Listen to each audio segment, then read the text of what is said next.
Hello, everybody. Um, Welcome back to the Football Uncensored podcast. Latest episode recording with me, Rob Kirton, and of course, John Sitton. A very quick apology, first and foremost, if I sound a bit two tickets to Nottingham. Got a bit of a stinking cold. Those of a certain vintage who have been targeted by certain prominent ex-England international will certainly get my reference there Yeah. of an old advert. John, how are you, mate? Yeah, same, mate. Yeah, I felt rough Saturday. I missed a blinding day apparently.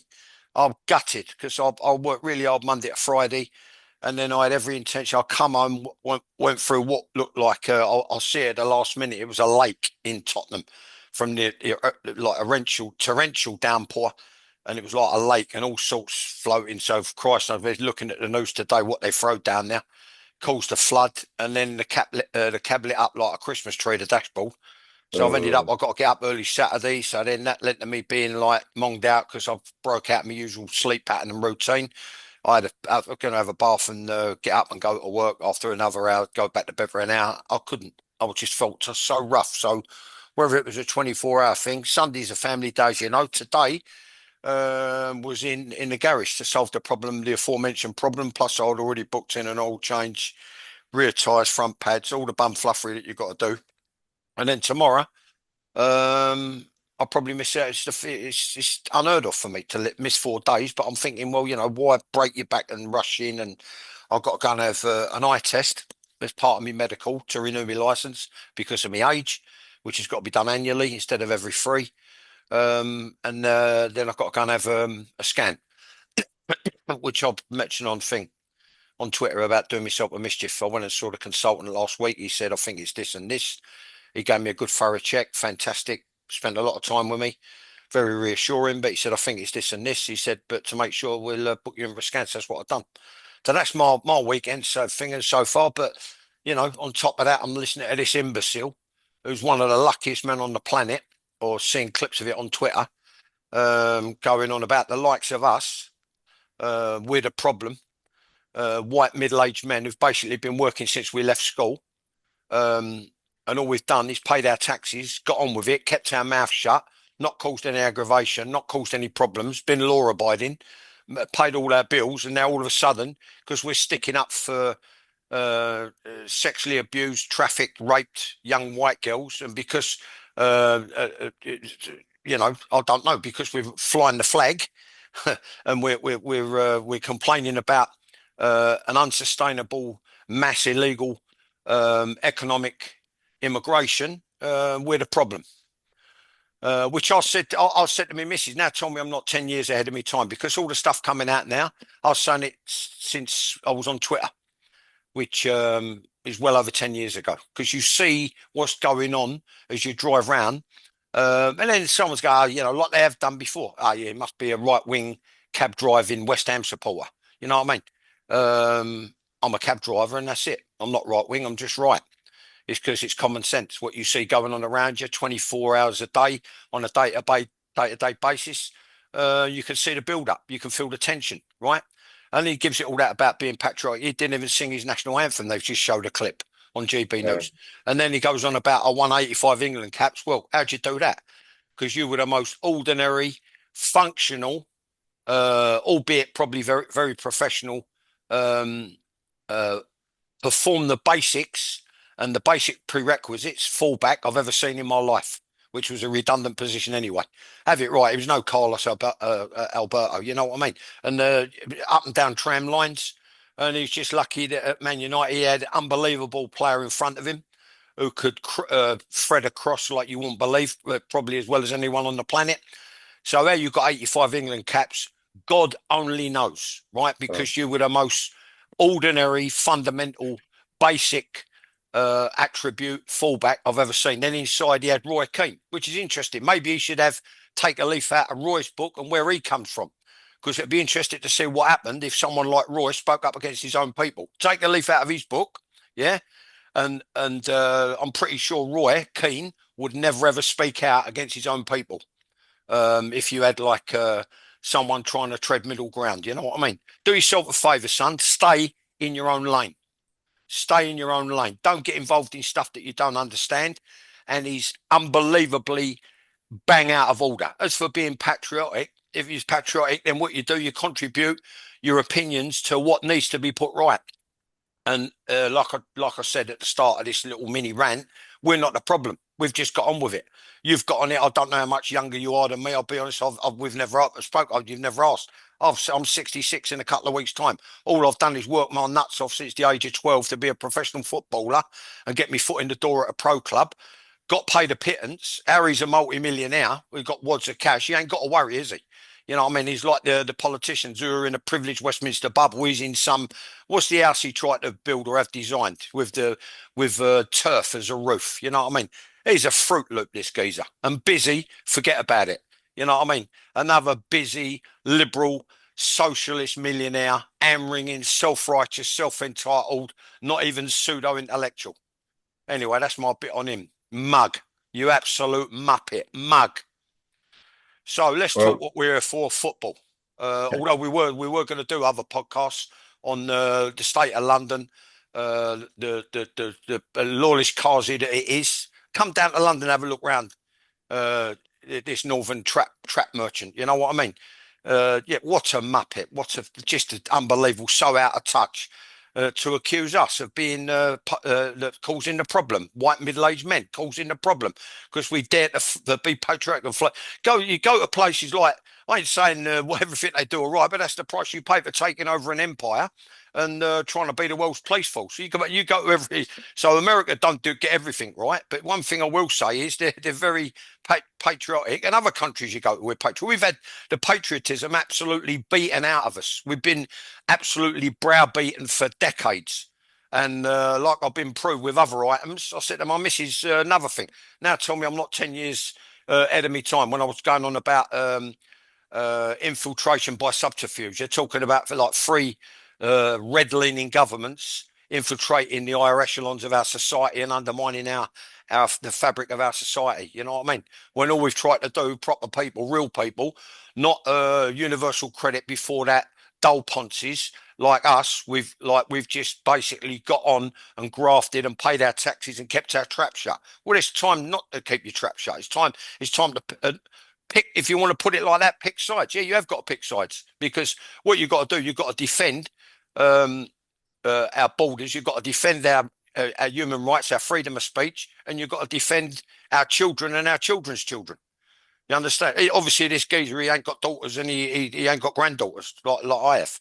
And nah, I wouldn't even begin to dare think what I would do if I found out someone tried to fire into my grandkids. Um, but as for this mutt, yeah, I mean, what's a dog?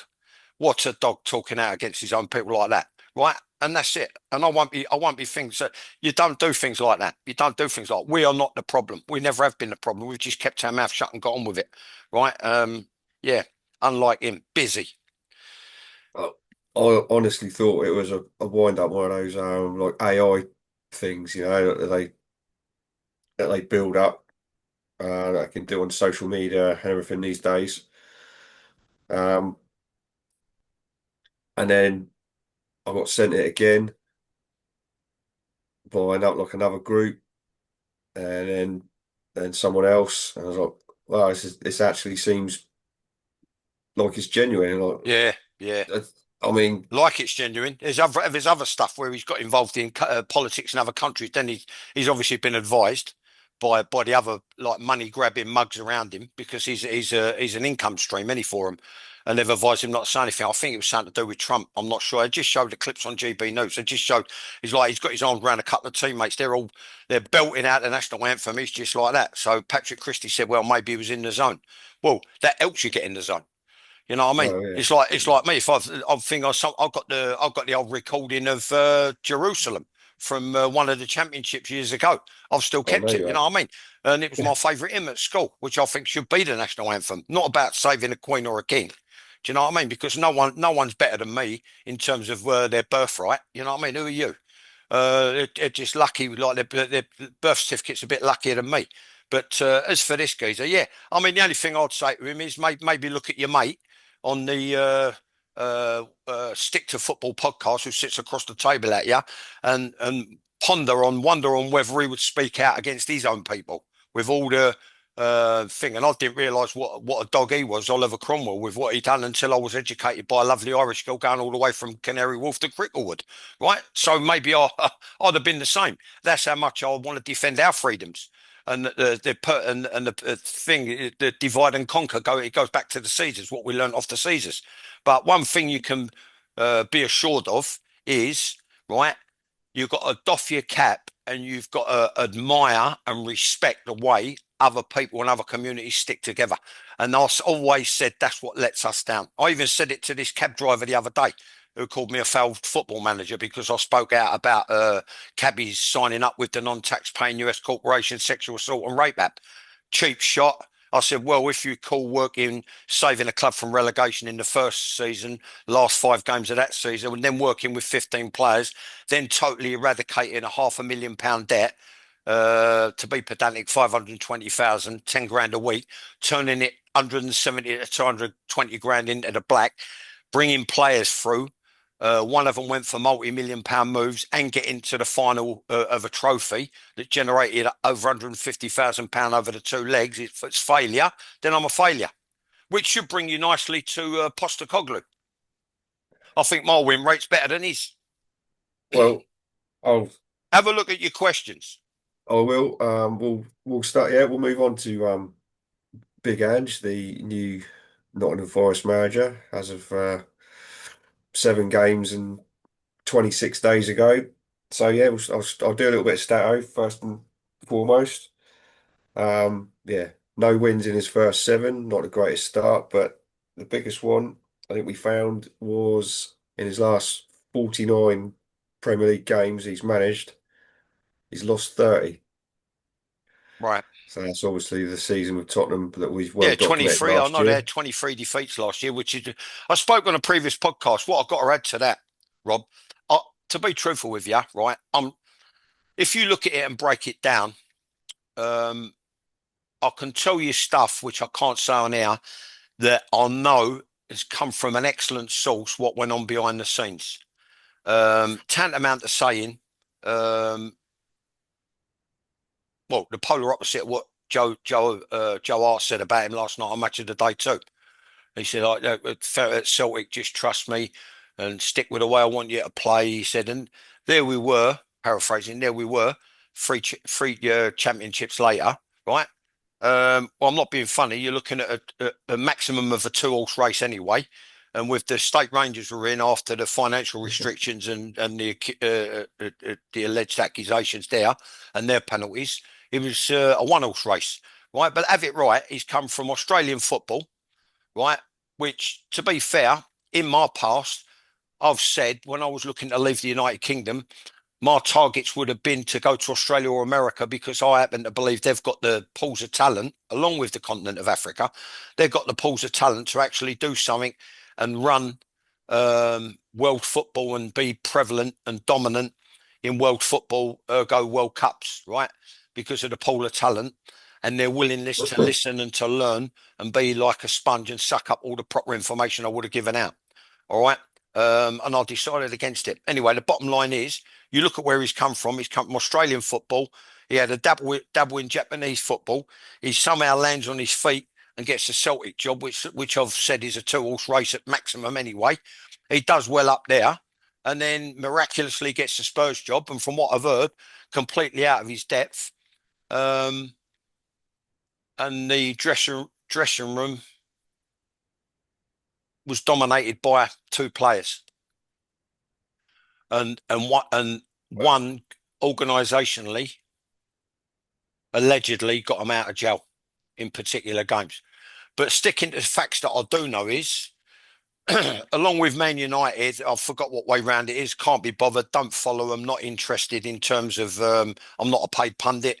Fourth and fifth from bottom, Man United and Spurs lost 23 games. Then people buy into the massive bluff, the game of poker, dare I say, even a con that he can actually, he's so gifted, he can pick what competition that he does well at, whereby he said, well, I actually sacrificed, again, paraphrasing, I made my mind up pretty early, and I sacrificed the league, the Premier League, right, the biggest and greatest league in the world, knowing that I could target the Europa League. Well, no, it don't work like that. Because what if, as a for instance, one game I can't remember the outcome. I can't remember the circumstances and how they were struggling and how they were getting dominated. But there was a big thing behind the scenes at half time against Frankfurt, apparently, which was I was led to believe was the turning point with regards to certain players saying, "Well, this is what we got to do. We've got to do this, this, this, and this, and blah blah blah." And I can elaborate and I can tell you much, much more, but I don't want to get myself in trouble or anybody else. You know what I mean? And Right. but like I said, it was a game of poker with the media. And the supporters, a game of bluff, because no way, shape, or form can anybody not even the Lord God Almighty can say, well, what I'm going to do is like not be too bothered about that and concentrate on that.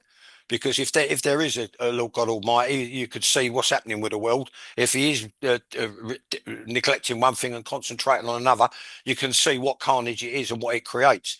And I failed to see how you can target a specific competition, saying you are going to win it when it's sudden death and anyone on the day can be better than you in a cup competition and can turn you over, then what?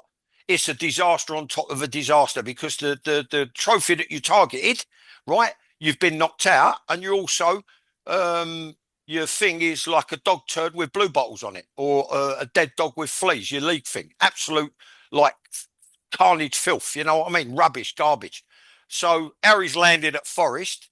I don't know, but he has, and here we are, 7 games in, um, and they still And they're ain't won a talking about game. a sack. So be careful what you wish for, right? Mm. And I'm glad. I'm in a way, I'm glad because of the way, yet again, because he was treated the same as Spurs, and he comes across as a very nice man. He comes across with a lot of positivity, a lot of enthusiasm.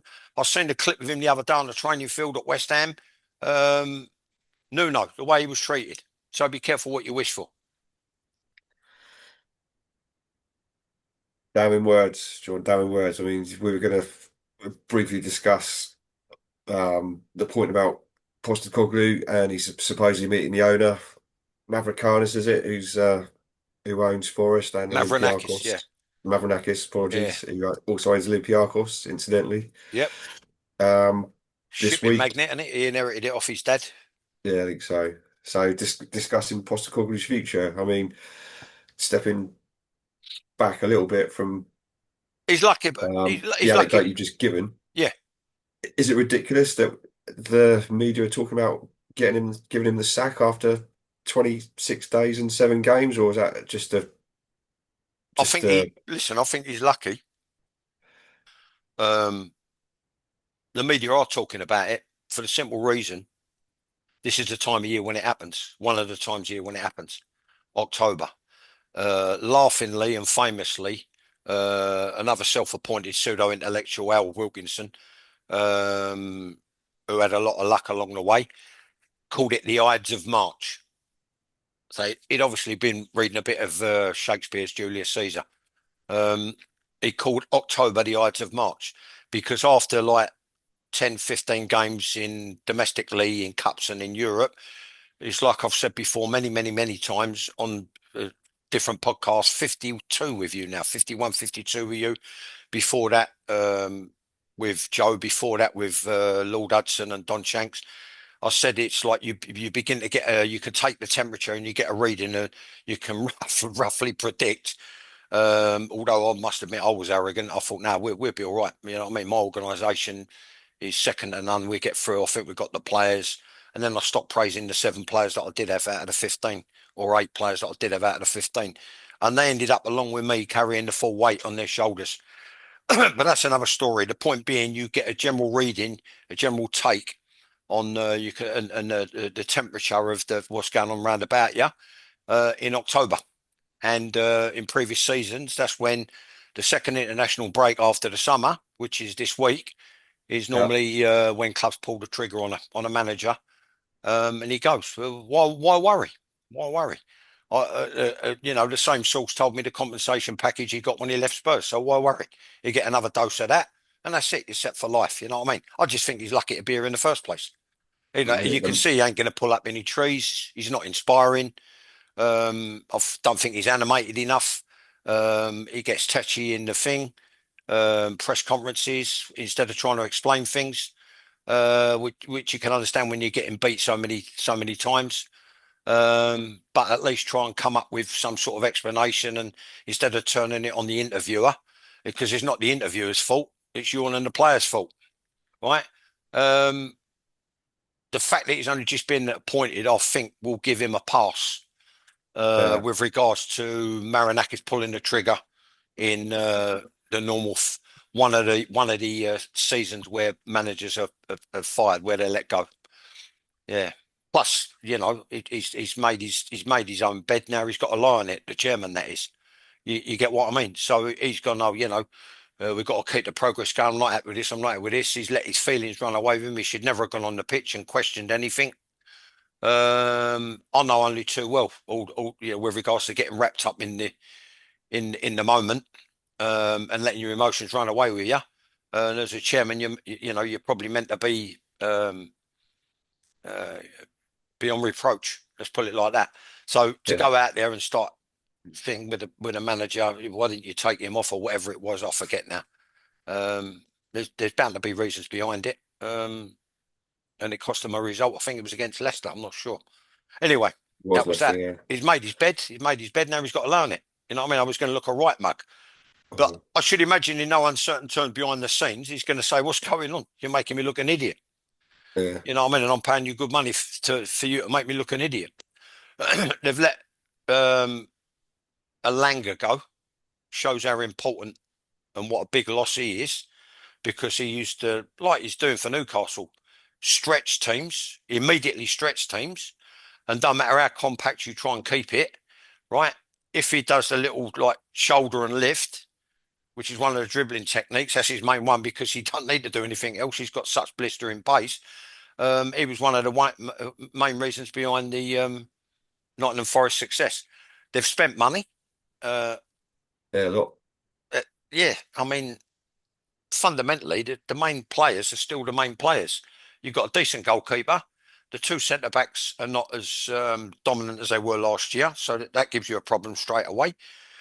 You've got Morgan Gibbs White, who I was raving about on previous podcasts. I said if it was a big club, I'd be looking at him, which I said the same about other stuff, Morgan Rogers. And the guy up front, Chris Wood, who's coming at the end of his career. You know what I mean? So if you've got the spine of your team, um, not on blob all at once, you've got a problem. Plus, he's come in, he's got his own ideas, he's asked them to play a different way. I was Um, going to say they're a little bit different tactically, aren't they? Postecoglou Yeah, but that's that, and that's really Nuno. and truly a piss poor excuse. It's so lame, it's unbelievable. And I keep hearing it and hearing it and hearing it and hearing it. It's such a lame excuse when you're dealing with like more or less in every Premier League side or Premier League squad. Forget the side, near enough every Premier League squad is full of internationals who've had a very broad football education. They should be able to slip in and adapt to absolutely any system that anybody, mastermind or not, can think of. That's my take on it. Yeah, agreed, agreed. I think we'll move on. So 10 minutes left. We on for this episode, so we'll move on to another manager, perceived or otherwise under threat. Amarim. We spoke about United a little bit before over the last few weeks. Chuck another bit of stato in. 37 points in his first 34 games for Man U since last season. Next lowest, so immediately above him in that table's Ole Gunnar Solskjaer, and he had 56. Mm. So And he got sacked. and he got sacked. Mm. Um, Talking about systems and tactics, and you rightly point out that professional players at this level should be able to slip easily in and out of different formations, Any different level. approaches, and If you've been, 100% they should. yeah, Rob, listen, sorry to interrupt very quickly. If you've been No, coached correctly from a schoolboy, I'm talking about any division. If you've been coached by proper coaches like I was at Chelsea, right, as a schoolboy, when you're going to evening training sessions, what they now call academies, then you sign schoolboy and then you sign apprentice and you're playing in the youth team and you've got a youth coach like I had and taught you every aspect of the game. You can play in any position in any formation, which I was able to do at the clubs I was at.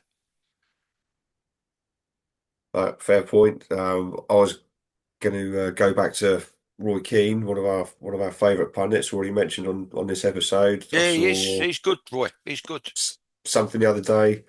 He was on about because obviously a stick that Amram gets beaten with is his tactical system, which he rails rails against. And Yep. Roy Keane, and I'll nick your phrase, paraphrase him slightly, but he said it's not all to do with the system. It's the culture. You've got Crystal Palace play the same system. They do all right. So you can't blame the system for Man United. So Roy Keane said it's a cultural thing. You need to change the culture at the club, Well, Man okay. United. So Maybe that's partly to do with it, but I've got to disagree with him that it's wholly to do with it because it's probably the fact that a lot of the game now, a lot of players, and I'll go back to what Michael Owen said once in an interview. You know, I remember when you used to uh, when a player needed ability. Uh, and he needed to be have a good football intelligence, good football IQ and ability. Well, now it's about athleticism. If you can marry the three, right? Ability, athleticism, and football IQ, you've cracked it, right? mm, You've got an unbelievable future, and you're coaching an unbelievable player. And because normally you only have to tell them once. What I see is a lot of square pegs in round holes with no understanding of either no understanding of the role or people who are like Maguire now. He's shown against Brentford the other day when he cheated instead of tracking the run. He knew he couldn't track the run because the geezer was too quick for him the other week. Brentford. The other week, he tried to nick an offside. He tried to play an offside. We never done a podcast on the following Monday.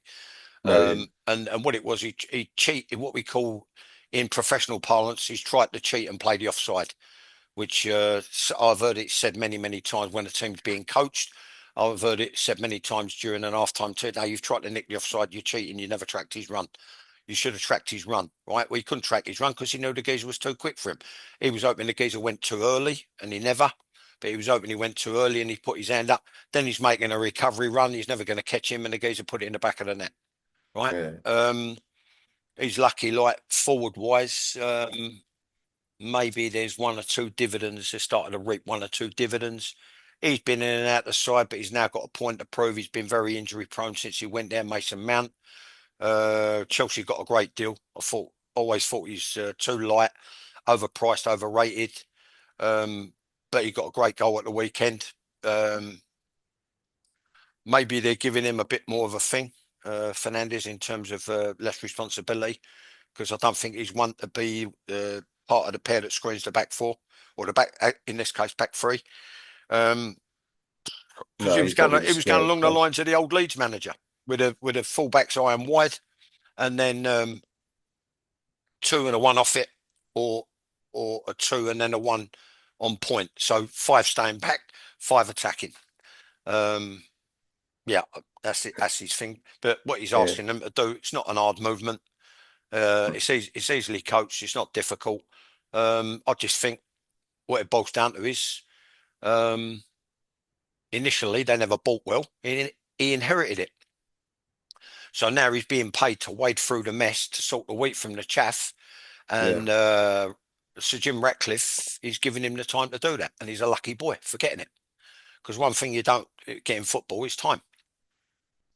No, very true. So we will see. I mean, they've won 2 out of 3 league games since we last recorded. The defeat you alluded to there was Brentford, and they were terrible. I think I spoke to you on that day, and it was a shocking performance from United, Defensively in particular. Yeah. defensively in particular. I think the week before was the game against Chelsea with the sendings off and all the substitutions, and they got through that one, and then 2-0 home to Sunderland at the weekend, wasn't it? So It was.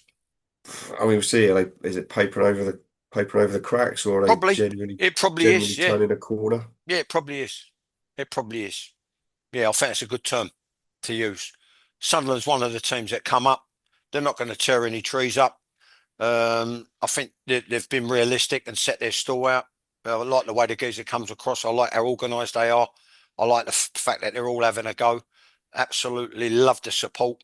Um, so I think that fervour and passion and all them other ingredients like the willingness to stick together try your art out, train hard, play hard, to grind out results, it might help them. But you're talking about an established Premier League side who won like pot after pot, trophy after trophy. Um, Never been the same since that manager left. And yeah, I mean, maybe beating Sunderland is not the greatest yardstick to measure yourself by, with all due respect. We'll see. We're out of time. Unfortunately, or fortunately, as I always choose to think about it, your your fairly unclear and passive opinions for the first 10, 15 minutes of this episode have somewhat infringed upon our football talk we're intending. Maybe we can do another episode. We'll see. All right. I see what you United have did got there. I see what you did there. You took advice uh, from one of our from critique. You tried to inject a bit of humour, exactly. acerbic wit. Yeah, it Never was. let it be said Yeah, we don't listen to the subscribers yeah. and the audience. So, I've been watching Tim Vine on YouTube to see if I can pick up any material. all right, It's good. it's too it's just too quick for me. I'm still Uh, laughing from the last one. we'll work on that. So on that note, thank you all again from me for continuing to tune in. Please like, share, and subscribe, like we always say, and we do what we can to expand the audience and the subscriptions for John's YouTube channel. We may do another episode this evening, depends on our tech support and a couple of matchsticks. But see you soon. Thank you. Cheers, guys. Thanks for your time, Rob. Thanks, everyone. Watch, like, share, subscribe. Thank you very much to our loyal followers.